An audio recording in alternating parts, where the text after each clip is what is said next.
American Timelines is a member of the Queen City Podcast Network, powered by Ortho Carolina. Find out more at queencitypodcastnetwork.com. So now I'm obsessed with time. Come on, tell me about the time. Had it all in my hand tonight. Had the time of my life. When the words all come down like blues on Tuesdays come down. Throw it all away. Throw it all away. Welcome to another episode of American Timelines. I'm Amy. Yeah, you are Amy. And I'm Joe, and we're back together. I'm Grover Cleveland Steamer. That's right. Yeah. And I'm Franklin pierced his nipples. Franklin pierced his nipples. Yes, and we are back with another episode of American Timelines Yep. by History for Jerks. All right. Amy's back because she was fired from her job, so she has nothing else to do. Oh, no. I wish Don't you wish you were fired? I could get unemployment. What a state of affairs that teachers of America wish they would be fired. So we could get There's a unemployment. lot of people leaving. They had a lot of teachers are leaving. Yeah, I know. Our daughter's gym teacher just walked out, like just told the kids, "Hey." No, that was at the elementary school, the music the teacher. elementary school music teacher. Sorry, gym Boy, teacher. you're I'm really way bad off. at the game of telephone, aren't you? I'm way off. It's not even. And my it wasn't daughter's even your teacher. daughter either. Yeah, it's my friend's daughter's Ugh. music teacher. Yeah. Just stormed in and said, "Hey, I'm fed up. I've had enough. I'm tired of being talked to any old kind of way by you kids. I'm tired of the way the administration treats me. I'm out of here." Yeah. That's pretty bad. Those kids will remember that for the rest of their lives. You know, right? Remember when our music teacher had enough? There's probably one little kid in there that was like, my dream, my whole life was to be a music teacher, but it was crushed that day when the music teacher came in and Fuck this and fuck all Yeah. you. Fuck you. Fuck you. Yep. Fuck you. You're cool. All right. Yeah. So we're in a state of affairs, but we're going to jump into, we're going to escape all this. yes, All this nastiness Yes, of queen. COVID and this racist world we're in. And we're going to go back to a simpler time. A free time, May A of free time of- 1954, when there was no hatred. Yeah, there right. was no racism. There was no awfulness. Yeah, Okay, just kidding. It's just, it was much it was more. worse. It was much more overt, but Yeah. now it's getting overt again. Well, now we have cameras everywhere. Then they didn't. Right? So it stayed behind closed doors. Actually, it didn't go behind closed doors yet. At this Yeah. time, it was welcome. and People open. were like, yeah, they could say It was whatever they awful. wanted people to. Were, Yeah. People were, yeah. But it's So- important that we talk about it. But I don't think we're going to talk much about Yeah. racism. We're going to talk about just goofy stuff. That's why we try to focus on the cool stuff, like birthdays, like May 1st. We got Oh, our first birthday in 1954. Hit it, Matt Truman, Ego Trip, greatest band of all time. Amy hates birthdays. Amy hates birthdays. Born in Detroit, Michigan, Ray Erskine blank. I'm not going to tell you his last name. Ray. His name is Ray. His middle name is Erskine. Okay. And he's born in Detroit, Michigan to Vanolia and Ray Sr. He has two siblings. Two siblings. His brother Opelton and his sister Barbara. He attended Angel Elementary School, where his music teacher Alfred T. Kirby inspired him to be a musician at age 6, playing the clarinet. See, this guy was Ray inspired. Stevens. No, this is Ray Parker Jr. Oh, I thought Ray Stevens. And there could have been another Ray Parker Jr. in that teacher's class who dashed their dreams. Dressed their dreams. Yeah.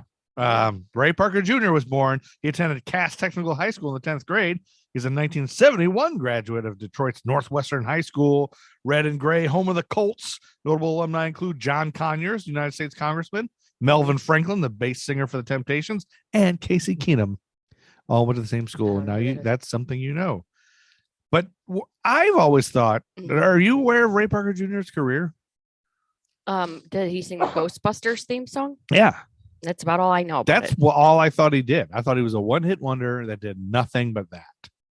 You underestimated him. I underestimated Ray Parker Jr., and I bet some of you did too. And shame on you, listeners, who along with me underestimated him. And huzzah for those of you listeners who are aware of his career, he gained recognition during the late 1960s as a member of Bohannon's house band at the 20 Grand nightclub. And I looked some of that up online, and it's some really funky stuff. Mhm. This Detroit hotspot often featured Motown acts, one of which, the Detroit Spinners, was so impressed by Ray Parker Jr.'s guitarist skills, they added him to their touring group. And through that relationship, he recorded and co-wrote his first songs at age 16 with Marvin Gaye. Mhm. And Parker was also employed as a studio musician as a teenager for the emergent Holland Dozier Holland's Invictus Hot Wax stable. And his choppy style was especially prominent on Want ads, a #1 single for Honeycomb. Remember we talked about Honeycomb No. a while back? You don't remember that? Anyway, Nope. Anyway, 1972, Ray Parker Jr. was a guest guitarist on Stevie Wonder's funk song, Maybe Your Baby, Okay. from Wonder's album Talking Book. Anyway, and then he was also lead guitarist for Stevie Wonder when he opened for the Rolling Stones in 1972. He became a sideman in Barry White's Love Unlimited Orchestra. God, Parker- that's crazy to think Stevie Wonder opened for the Rolling Stones. Isn't that nuts? Yes. And then Ray Parker Jr. was briefly in Uptown Saturday Night as a guitar player, but he also did session work for the Carpenters, Bill Cosby, Rufus and Chaka Khan, the Supremes, Aretha Franklin, Denise Williams, Bill Weathers, Michael Hendricks. Anyway, he had this whole big Gladys Knight and the Pips, Boz Scaggs, Herbie Hancock. We get it. Anyway, we get it. So, but he also had a band in 1977, an R&B group called Radio, Raydio, Rays and Ray Parker. Yes. And they had a song, Jack and Jill. Have you ever heard of that song? Nope. If you listen to it, look it up on YouTube, you've heard it. And it's really funky and it's cool. It's totally 70s and ridiculous looking, but it's great. So he was, and old people know this, old people that love old R&B and Motown and stuff. And we are stupid for not knowing it, but now you know. Look up Ray Parker Jr.'s career on YouTube and enjoy yourself this weekend. All right. And then on May 6th, 1954, Ray Parker Jr. is comfortably in the world. He's 5 days old. And I don't know if you know this, but before 1954, it was popular opinion that the human body was incapable of running a mile in under 4 minutes. But Roger Bannister proved that wrong on this day. Boom. Boom. Boom. He was the first human to run a mile in less than 4 minutes. He ran it in 3 minutes and 59 seconds. He was running. He was running. The historic event took place during a meet between British AAA and Oxford University at Iffley Road Track in Oxford, watched by about 3,000 spectators. So he's a British guy. Yes. Okay. Yep. Winds were up to 25 miles per hour before the event.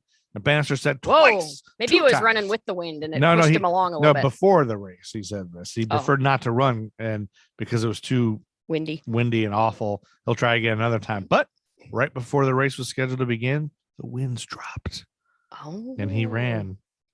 Then after he was done running, he became a neurologist, and he was knighted for his neurologist work in 1975. Okie dokie. And then we got another birthday on May Come 8th, on. 1954.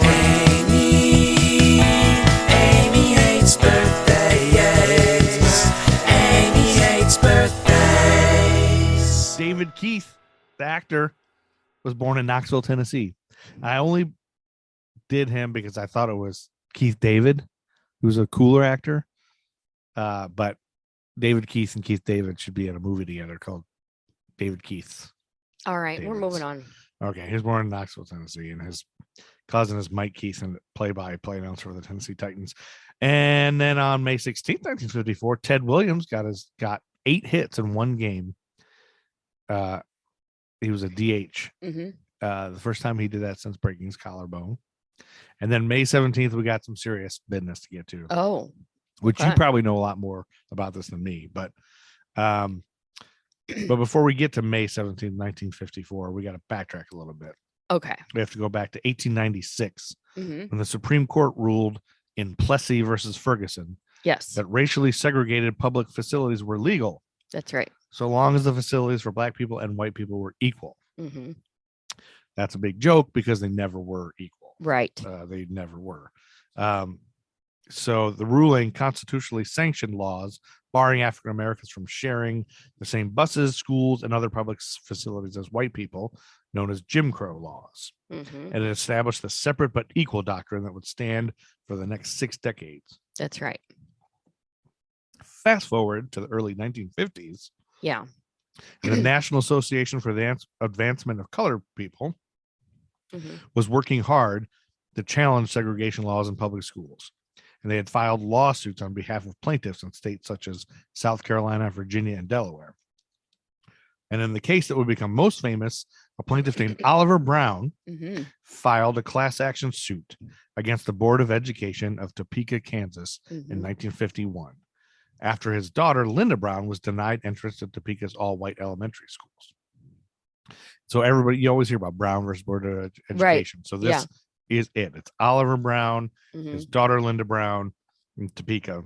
In his lawsuit, Brown claimed that schools for black children were not equal to white schools as it's supposed to be. That's the whole thing. Right. And that segregation violated the so-called Equal Protection Clause of the 14th Amendment, which holds that no state can deny to any person within its jurisdiction the equal protection of the laws.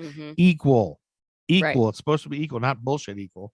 The case went before the U.S. District Court in Kansas, which agreed that public school segregation had a detrimental effect upon the colored children and contributed to a sense of inferiority, but still continued to upheld the separate but equal doctrine, even though they said that. Yeah. When Brown's case and 4 other cases related to school segregation first came before the Supreme Court in 1952, the court combined them into a single case under the name Brown v. Board of Education of Topeka. So there's other cases too. They just put them in one thing. Like, this is a thing we got to deal with. Sounds like people were aware of this. Right. You know, it's not like people didn't know it was, they knew it was a problem. Just like back in with slavery, like they knew this is wrong and this is gonna get ugly. We got to do something, but they didn't. So same thing. Thurgood Marshall, the head of the NAACP Legal Defense and Educational Fund, served as chief attorney for the plaintiffs. 13 years later, President Lyndon B. Johnson would appoint Marshall as the first black Supreme Court justice, but now he's here. At first, the justices were divided on how to rule on school segregation, with Chief Justice Fred M. Vinson holding the opinion that the Plessy verdict should stand. But in September of 1953, before Brown v. Board of Education was to be heard, Vinson died, and President Dwight D. Eisenhower replaced him with Earl Warren, who was then the governor of California. This is the crazy bit to me. It's like, this is why these Supreme Court nominations and things matter and change the world. They change history. They do, based on who you put in, who dies when, and who takes over and what comes up. It's so crazy that it's all just based on a whim of who dies and who gets appointed. So, displaying considerable political skill and determination, the new Chief Justice succeeded in engineering a unanimous verdict against school segregation the following year. In the decision issued on this day, May 17th, 1954, Warren wrote that, quote, "In the field of public education, the doctrine of separate but equal has no place," unquote, as segregated schools are, quote, "inherently unequal," unquote. As a result, the court ruled that the plaintiffs were being deprived of the equal protection of the laws guaranteed by the 14th Amendment. I got all that from history.com, and that's just a concise explanation, dumbing it down for people who don't know all the history of the racism. Like, there's people going through life that just think there's not racism, and it's not a historically racist country. Well, and a lot of those people are trying to destroy Brown v. Board by destroying public schools. Well, those aren't the people. The people that are trying to do horrible things, I'm not trying to talk to. I'm trying to talk to the people who don't know and believe these other people. You know, believe the evildoers and the people spreading lies and bullshit. Like, I just want to dumb it down for those of us who aren't. I'm a dumb guy. You got to dumb everything down for me, and then I'll be on your side. Explain to me what happened, and I will help you fight awful. I hate awfulness, but I don't know a lot of it. I'm dumb. So I just want to make it real simple and easy for people who are just going through life like, oh gosh, I guess this is all built on awfulness. Yep. And a lie. And white people have had privilege for years and years and years. May 21st, the U.S. 26th Amendment. Oh, wait. I'm May 21st. Yeah, I'm already in May 21st. And we're going to get to your grisly, awful murder and rape pretty soon. May 21st, 1954. The U.S. 26th Amendment to give 18-year-olds the right to vote is defeated. Oh. So I didn't know 18-year-olds couldn't vote until like the 70s. Did you know Oh, that? I didn't know that. No. I thought they always could vote. I remember when I was like 15. So they could go to war, but they couldn't vote. I guess. Yeah. I don't know when they could go That's to war. insane. Well, that's it. And that's what I remember thinking was so crazy that, I can vote, but I can't drink. Right. But you couldn't vote or drink. And then they moved voting up to 18 and then drinking. But drinking was 18, I think. And then it moved it. And maybe it was different every state. But I remember my parents telling me, I was like 12 or 13. And they said, no, when we drank when we were 18. Yeah.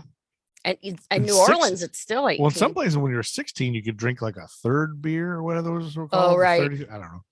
I could be wrong. I think that's what it was. Anyway, I was floored by this. I had no Yeah. idea that 18-year-olds couldn't vote till the 70s.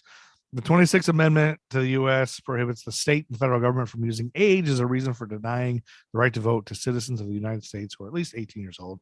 It was proposed by Congress on March 23rd, 1971, and 3/4 of the states ratified it by July 1st, 1971. I meant to look up Mhm. why. Like, why did they deny this? Like, they tried 1954 to pass it, Yeah.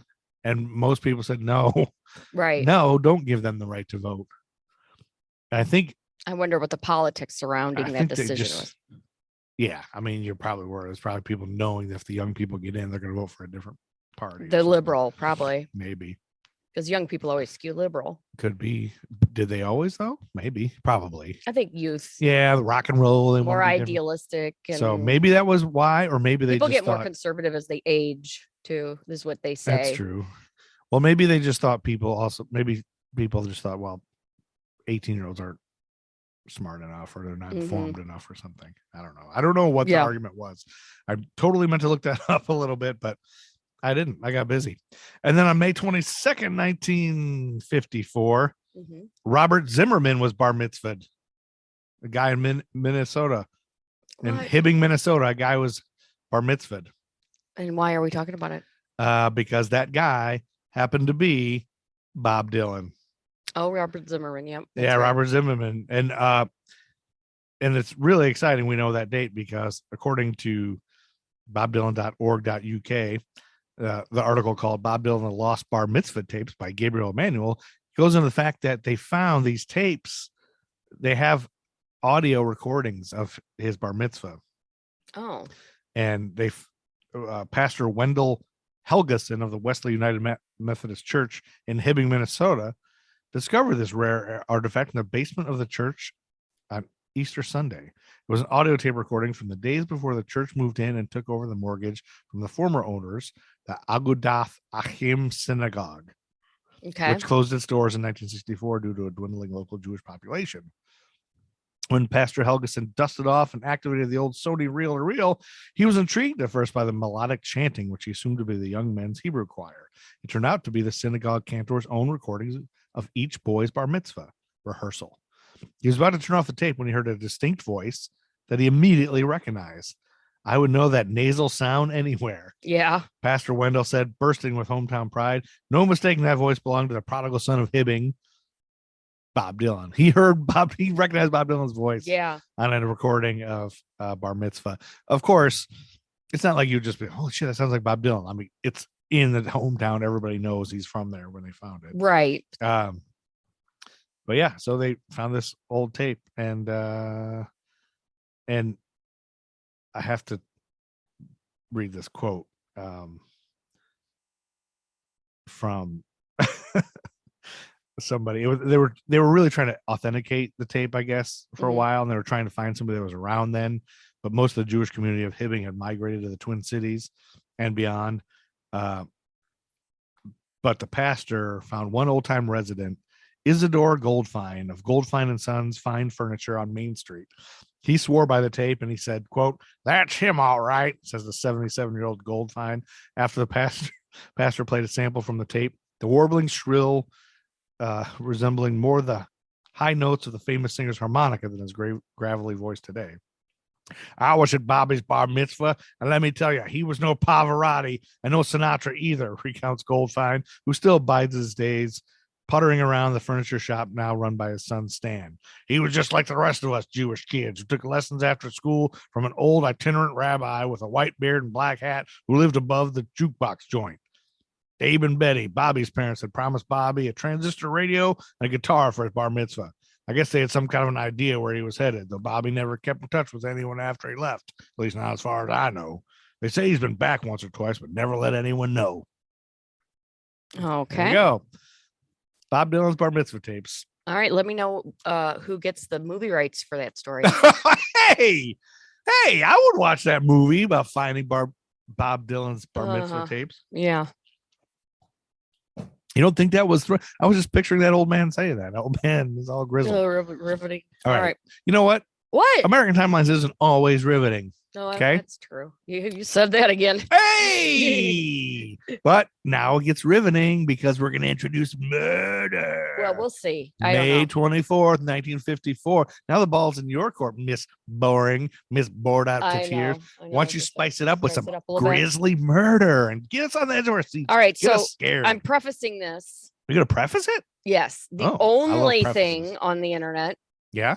about this It's on Murderpedia. was on Murderpedia, Murderpedia. which is very poorly written. Is Murderpedia real? Like anybody Yes. can anybody put something on Murderpedia? Pretty much, I guess. But is there somebody who verifies Murderpedia? I don't know. And this is sponsored by our friends at Murderpedia. Murderpedia. So Phyllis Thompson is who we're talking about as our victim here. right? Phyllis Thompson. Phyllis Thompson. She was 23, Okay. unmarried. Oops, my phone just turned off. There we go. Oops. All right. She was 23. Her home was in Lyons, Colorado, Oh, but she had worked Mhm. around as a stenographer and secretary. I love stenographers and secretaries. So she was returning home from a vacation in California, Sounds and nice. she arrived in Tucson, Arizona on May 24th, 1954. Oh, May 24th, 1954, the same day that IBM announces a vacuum tube, an electronic brain that can perform 10 million operations an hour. Wow. Yes. Yeah, they introduced that same day. 54. Wow. Yes. She had in her possession a note to the manager of the club Esquire Okay. from the manager's brother who lived in Denver, Colorado, It's a club, like a dance club. I think. Okay. So she goes to the club and Uh-huh. gives the note to the manager's wife at approximately 8:00 p.m. on May 24th. Okay. Gives the manager's wife a note. The manager's wife was on duty at the time of her arrival, so she saw her. Okay. So then Phyllis was introduced to Richard Lewis Jordan by Mrs. Couture, who was the wife of the manager of the club Esquire. Oh, Mrs. Couture. So she introduces Phyllis to this Richard Lewis Jordan. Okay. fella. This is Richard Lewis Jordan. He is a fella. So Phyllis and Richard, they remain there at the club until approximately 9 or 9:30, and she drank a few sodas, Okay. Not alcoholic. right? And he was having beers, and he had Okay. been drinking all day, Oh. so he was pretty sloshed by One of this those point. fellas. Here's a local barfly. So then they so then they left and went to the Tropical Inn, which Which was she left with the fella, yeah. the drunk guy. She went to the Tropical Inn, which is another tavern in the east section of Tucson, Huh. where they remained until approximately 11 p.m. Then they came back to the Club Esquire and remained there until about 11:45 Wow. when they left together. This seems like a late night for the 50s. That was the last time Phyllis was seen alive. Oh, I can't figure out what happened to her. We set her up with a drunk man who's been drinking all day, Right. and then they continue to drink all night. I can't imagine what would have happened. And then this other thing happened. So we'll get back into Phyllis's story, Okay, but that's meanwhile, Phyllis. We'll set Phyllis aside for now. on May 25th, 1954. Oh, May 25th, 1954, a Tuesday night where on CBS at 9:30 p.m. was a show called Suspense, followed by a show at 10 p.m. called Danger. Yes. Richard, he continued drinking, Okay. and this is the next day. So the next day, We're gonna May come 25th, back to yeah. Phyllis, okay, but I'm telling you, this is something they find out later. So he continues drinking the next day. Richard does. Yes, and he meets James Clark in one of the bars. So then Richard and Clark ended up on Silver Bell Road, which was west of Tucson. Okay. Jordan told Clark to look at the tires of the car, and then so Clark gets out to do it, and then Jordan gets out of the car, pulls a gun, and then shoots Clark. Whoa. And he struck him in the eye and blinded him. Oh, Then allegedly. he left Clark wounded and left in the car. Oh my gosh. Later, he was arrested for the shooting of Clark, and then it was determined that he was the person that had probably killed Phyllis May Thompson. Did they already know that Phyllis was dead? Well, so now we're going to go back to May 25th. Back to May 25th At when about Suspense and 4:30 Danger p.m. were So on. he's out drunk and everything. 4:30 p.m. Her lifeless body was found approximately 6 or 7 miles northeast of Tucson. Oh. Her body was approximately 60 feet in the desert from the Indian Ruins Road near Tucson. She was completely disrobed except for the right shoe. Well, at least he kept her right shoe on. There were 16 stab wounds in the chest area, Ugh. 4 of which had penetrated the heart and had caused death. Mm. Her face was mutilated by 12 slashes, Ugh. evidently made by a knife. Her clothing was found approximately 860 feet north and on the opposite side of the road from where she was found. Wow. And there was evidence to the effect that her bra strap had been cut. It was discovered by the sheriff's officers that there were tire tracks on and off the roadway opposite the point where her clothing was found and opposite the point where her body was found, because they were across the street from each other. Okay. So they made plaster casts of the Yeah. footprints, which led from the car tracks to the place where her body was found. Yeah. And those footprints had the same measurements as Jordan's right shoe and her left foot. Okay. So there was a hole in the sole of Jordan's right shoe, which Yeah. also appeared in the plaster cast of the footprints. Okay. So that's pretty Yeah. obvious. Pretty damning. Yeah. So the footprint, which measured the same as Jordan's shoe, was obtained 15 feet from the location of Phyllis's body. And there was evidence of a struggle near Phyllis's body and that the terrain was torn up. Ugh. So then they, on May 26th, Oh, May 26th, 1954, that same year. When the same day on that Wednesday that a fire on board the U.S. Navy aircraft carrier USS Bennington off Narragansett Bay, mhm. Massachusetts, kills 103 sailors and injures many others that same Ooh, day. yeah, That's a tragedy. that was when Richard Jordan was arrested. Oh, And at the time of his arrest, a knife was obtained from the glove compartment of his car. And there was blood on his knife, which on examination proved to be the same type and RH factor as Phyllis's. Remember, there's no DNA at this time. So no DNA. So you have to use blood type and RH factor, RH whatever that is. factor. I was going to say, am I the dummy who doesn't know what No. that is? But you know, okay. There was blood on his clothing and gloves, which were found in his clothes hamper at his home. I think he did it. The blood on his clothing and gloves was also the same type and RH factor as Phyllis. There was also some blood on the right-hand side of the front seat of his car that was the same type as Phyllis. Okay. But Richard had no prior felony convictions. Huh. Attempted murder charge in Mississippi was dropped. Hold on. Well, now they're probably rethinking that. We shouldn't have dropped that. Well, Jordan had worked in mental institutions Oh, he in did. his past and had also been an inmate. So that was, Wait a minute. He worked in them and was an inmate? yeah, that's what it said. Huh. Psychiatrists determined that he was not a psychotic case and he knew right from wrong, so Huh. that they let him out. Oh, okay. And this is some of okay, so But maybe he had these crazy tendencies, and maybe that's why he wanted to work there. Like, maybe I can figure myself out. well, and he was married, they found out. Really? He has a daughter. What? He served in the army. He was a patient in several veterans hospitals throughout the United States. Huh. And so when they arrested him, he orally admitted to having killed Phyllis, but refused to put his admission in writing. But he did sign a written statement, which among other things alleged that he might or might not have killed her, that he had been on the road with her, but that he blacked out and didn't remember what happened. So Maybe he did. Phyllis's fountain pen was found in his car. Her overnight bag and purse were found near his home, where they had apparently been tossed from a car. Richard admitted in the written statement to having disposed of them on his way from the Indian Ruins Road. Huh. Hold on. This Well, second I wonder, part, like, you just wonder, like, do people snap? Did he snap, or was he planning this the whole time? But if he was drunk, does he even know what he's doing, or does some weirdness take over your body and you become a murderer? yeah, that's a good question. No, I don't get. An autopsy don't was get it. performed Okay. by Dr. George Hartman All right. upon her body. And according to his report, which was admitted, sorry, this is in evidence, death was due to 4 stab wounds that were in the upper half of the left breast of Yeah, the we'll figure victim. that out. So, let's see. Dr. Hartman gave his opinion that the time of death was between 6 a.m. and 12 o'clock noon of the 24th. Okay. At the trial, the doctor testified that death could have taken place at a time considerably prior to that set forth in his report. This statement by the doctor was made in order to refute the alibi of the defendant, wherein witnesses testified that he was home at the time the death took place and that he had returned home at 3 o'clock in the morning. So the defense was trying to use that early time to say, well, he was at home. Mhm. And so then the doctor Somebody in else was trial said, no, it could have been before that. Okay. So medical evidence stated that as a result of the wounds in the breast, death was instantaneous. So that was a good thing, I guess. Throughout the trial, the testimony of investigating officers was varied, contradictory, and conflicting concerning descriptions of the scene of the crime and the manner in which they investigated it. The defendant was arrested at his home at approximately 6:30 in the morning on the 26th and was not taken before the magistrate before the 27th, which was all in violation of some Arizona code. However, Okay. during the intervening time while the defendant was incarcerated and prior to his appearance before the magistrate, he had been thoroughly interrogated by the sheriff's office and requested to sign a statement, which he did, All right. and which statement contained an admission by the defendant that he might have killed Miss Thompson and he might not have done so.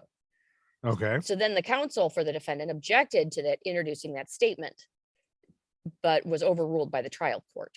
All right. Richard Okay. Jordan took the stand in his own behalf and testified that he remembered being with the girl, later identified as the deceased, until sometime that night at the Tropical Inn, but that he had no memory from that point on. He filed a motion for a new trial, which was denied, and this appeal was taken. Yeah, I mean, it doesn't. Yeah, he if was, you don't, yeah, if you don't remember it, doesn't mean you didn't do it. It doesn't right, mean you're not exactly. guilty. So yeah, he was convicted and put away, and Guilty as charged. yep, and that was the end of that. That's it for that, huh? That's all she wrote on that. So he was put away the same night that Dragnet aired, and the night that Joe Friday interrogates a local gardener who's been arrested for holding up a grocery store. Yes. Okay. Okay. Anything else? That's all I have for the whole month. Woo-hoo! Yeah. That covers May 1954. This was a quick one. It's a quickie. This was a quickie. Let's do that for 10 minutes. No, I think most people have turned it off already. This was a dumb one. All right. What a dumb episode. No, but it really does. I mean, these murders do, like, this sounds like, I mean, it's a murder in the desert, some guy in the 50s. Like, there's so many of these. Like, so many people have been murdered. Yeah. But we are thinking of, when we're done with the 50s, of switching up the format a little bit because it's getting a little bit mundane. Amy's got an idea of some things, like we might just do American timelines on location. Just locations across the time won't matter exactly, or maybe it will, but it won't matter. It'll be different murders that you want to cover. Yeah. And then we'll look into some other things about the town. Maybe we'll talk about the local sports teams. Oh my God. Shoot me now. Local beers or breweries or local attractions, trivia. local butterfly houses. Yeah. Local trivia. Maybe we'll try to find. We'll just pick up the phone and start calling people. Local hauntings. Ooh, we we could find a hauntings. murder or a place, and then we'll find a haunt. Maybe we'll just do hauntings. just hauntings. We could just do hauntings. Let's just contact people and say, "Hey, you got any hauntings?" Well, there's books for every state in the union about famous hauntings. There is. Yeah. You Okay. can find haunted house stories from everywhere. Well, maybe we'll get do into some that. haunted houses. And it doesn't say we Okay. have to just focus on all the rapes and murders. Yeah. Yeah, we're gonna switch it up. Coming by episode 751. Thank you for listening, listeners. Yes. Thanks for sticking it out. Thanks for being excited that Amy's back. She'll be back for September for sure. Is that the one or was it July? I couldn't remember. Oh, maybe it's July. One of I them. can't One of the remember. two. Yeah, I think it's September is the one you're gonna do. Oh, I think. I don't know. We'll see. And me, we'll be back soon. Anyway, thank you for listening. Time to get out of here. Chuck Berry, sorry this episode's a little shorter. everybody will survive. You guys will get over it. Time to get out of here, Chuck Sometimes Berry. you need less of us. I like you, Aim. I love you. You love me? No. Like, moving a little fast, I think. Moving a little fast. I want to take it slow. You see other people?